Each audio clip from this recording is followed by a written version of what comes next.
So hey everyone, welcome back to my channel. तो आज सुबह सुबह ही बर्थडे गर्ल से चाय बनवाने के बाद हम सब हो गए थे रेडी, क्योंकि हमें जाना था कहीं घूमने के लिए। एक्चुअली ये सुबह नहीं हो रही थी, बट ये दोपहर के 12 बज रहे थे, क्योंकि हम सोए ही 4 या 5 बजे थे, तो हमारी आँख कैसे खुलती। और फिर हमारा सडन सा प्लान बनता है कि कहीं चलते हैं, और सबसे पहले हमारा प्लान था इस्कॉन जाने का। बट हमें क्या पता था कि आज हमारी किस्मत इतनी ख़राब है कि हमें इस्कॉन में एंट्री मिलेगी ही नहीं। और फिर हमारे पास तो कैब करने का टाइम भी नहीं था, because it was almost 12 PM, और सारे मंदिर ऑलमोस्ट 12 और या 1 पीएम तक बंद हो जाते हैं। वैसे तो इस्कॉन हमारे पास ही था, बट हमें पता नहीं था, क्योंकि हम हमेशा 2 ऑटो करके ही जाते हैं वहाँ पास। तो हमने सोचा कि हम वैसे ही जाएँगे, बट जब हमने ऑटो वाले भैया को बताया कि हमें इस्कॉन जाना है, तो उन्होंने कहा कि जो दूसरा रास्ता है वो बंद है। इसकी वजह से मंदिर पहुँचने में हमें बहुत लेट हो गया था, और फिर ऑलमोस्ट मंदिर बंद हो गया था। जैसे ही हम अंदर एंटर कर रहे थे, तो गार्ड अंकल ने बोला, बेटा 4 बजे आना।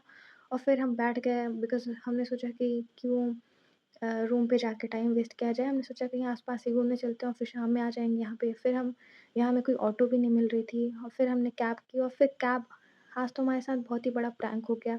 सारी कैब्स ज़ीरो-ज़ीरो रुपीज़ में दिख रही थी, और फिर जब हम उन्हें बुक करते तो उनके प्राइस डबल ट्रिपल हो जाते थे। सो हम जा रहे थे जनेश्वर मिश्रा पार्क। वैसे तो हम यहाँ बहुत बार जा चुके हैं, बट बट्टी गर्ल ने बोला तो जाने का। फिर हमने कर ली थी कैब, मतलब कि ऑटो रिक्शा थी, बट हमने यही की थी। उसके बाद हमें अंकल पता नहीं कौन से रास्ते से ले जा रहे थे, हमें पहुँचने में बहुत टाइम लगा। फिर हम पहुँच गए थे पार्क, और पार्क पहुँचते ही हमें पता चला कि हमारा फेयर तो 2-3x हो चुका था। हम कहाँ सोच के आए थे कि आज तो फ्री में राइड होगी, बट मुझे नहीं पता था, मुझे तो पता ही था कि सब जस्ट फ्रॉड है। फिर वहाँ पहुँचते ही हमें भूख और प्यास दोनों लग गई थी, तो मैं गई वेंडिंग मशीन में पानी लेने। फिर हमने कुछ-कुछ यहाँ पे ऑर्डर किया, आपको बाहर बहुत सारे स्टॉल्स मिल जाएँगे। और फिर हमने सोचा कुछ खा लेते हैं, फिर चलते हैं। फिर हमने ये सब स्ट्रीट फूड ही खाया। आपको एक्चुअली स्ट्रीट फूड ही मिलेगा वहाँ पे। बाकी आप चाहें तो यहाँ पे वेंडिंग मशीन्स भी हैं, इसमें से आप पैक्ड आइटम्स ले सकते हो, और आपको पार्क के अंदर भी बहुत सारे रेस्टोरेंट्स मिल जाएँगे। बहुत सारे नहीं, बट मैंने 2 टू 3 रेस्टोरेंट्स देखे हैं। फिर हम करते हैं इस गेट से एंटर। तो आपको गेट से एंटर करते ही आपको थोड़ा दूर दूर नहीं, मतलब कि आपको गेट से अंदर एंट्री मिल जाएगी। उसके बाद आपको अपने लेफ्ट हैंड साइड में टिकट काउंटर मिल जाएगा। वहाँ आप चाहे तो ऑनलाइन या फिर आप कैश देके भी कर सकते हैं। और टिकट का फेयर कुछ ज़्यादा नहीं है, 15 या 20 रुपीज़ पर पर्सन है। तो फिर हमने टिकट ली, और फिर यहाँ से आप जाते हैं। फिर आपकी टिकट की चेकिंग होती है। अगर आपने ऑनलाइन पेमेंट किया है, तो आपको अपना रिसिप्ट दिखाना होता है, और अगर आपने कैश देके किया तो आपकी पर्ची चेक होगी। उसके बाद आप एंटर करोगे, तो आप लेफ़्ट, राइट, सेंटर कहीं से भी जाओ, जितना मन घूमो। वैसे तो ये पार्क है, एक्सप्लोर करना एक दिन में पॉसिबल नहीं है, बट यहाँ हम बहुत बार आ चुके हैं, तो फिर हमारा उतना घूमने का मन भी नहीं था, हम तो बस ऐसे ही आ गए थे। फिर हम जाते हैं धीरे-धीरे, क्योंकि आज तक मैं सेंटर से कभी नहीं गई हूँ। मैं लेफ़्ट, राइट मैंने सब कर लिया है, बस मुझे इधर से ही जाना था। तो सबसे पहले मुझे दिखती है बड़ी-सी स्टैच्यू, जो कि मुझे बहुत ही अट्रैक्ट करती है। आज तक मैं इतनी बार आ चुकी हूँ, बट आज पहली बार मेरा ध्यान इस स्टैच्यू पे गया था। और मुझे नहीं पता है किसकी स्टैच्यू है, बट आई थिंक ये पार्क जिनके नाम पे है, मिस्टर जनेश्वर मिश्रा या Shri Janeshwar Mishra, I will give respect to the person. So मुझे लगता है ये उन्हीं की ही मूर्ति है। और यहाँ का व्यू 100 ऑन 10। और यहाँ आपको क्यूट-क्यूट से डस्टबिन्स मिल जाएँगे। और फिर ये पार्क तो वैसे बहुत सुंदर है। मुझे तो सबसे बेस्ट पार्क यही लगता है, बिकॉज़ मुझे नेचर बहुत ही पसंद है, बहुत ही ज़्यादा पसंद है। यहाँ आपको ग्रीनरी, रिवर, और यहाँ बहुत सारी फ़न एक्टिविटीज़ भी हैं, बट फ़न बहुत सारी नहीं, बट कुछ तो हैं।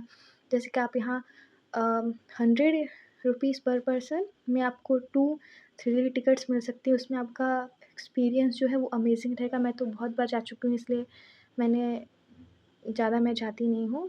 और ये था 5D मोशन कार, इसमें आप जाओगे, आपको बहुत मज़ा आएगा, गारंटी के साथ मैं कह रही हूँ।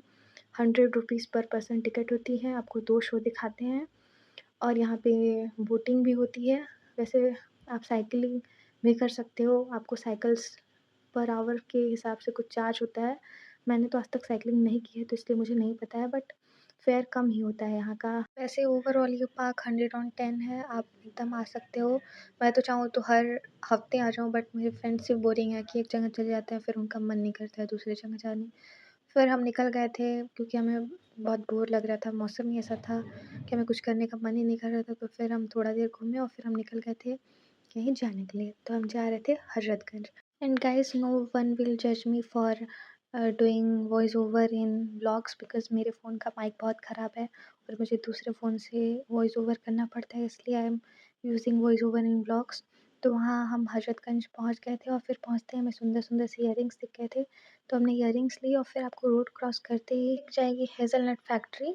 ये एक्चुअली में एक रेस्टोरेंट है और उसी के बगल में ही लवली इन बोलते हैं इस जगह को आई थिंक, क्योंकि मुझे इतना आइडिया नहीं है। इसमें आपको बहुत सारी सुंदर-सुंदर सी ट्रेंडी-ट्रेंडी से क्लॉथ्स मिल जाएँगे एंड आई विल सजेस्ट कि आप वो जो शोरूम्स होते हैं उसमें से मत ही खरीदिए because their prices were too high.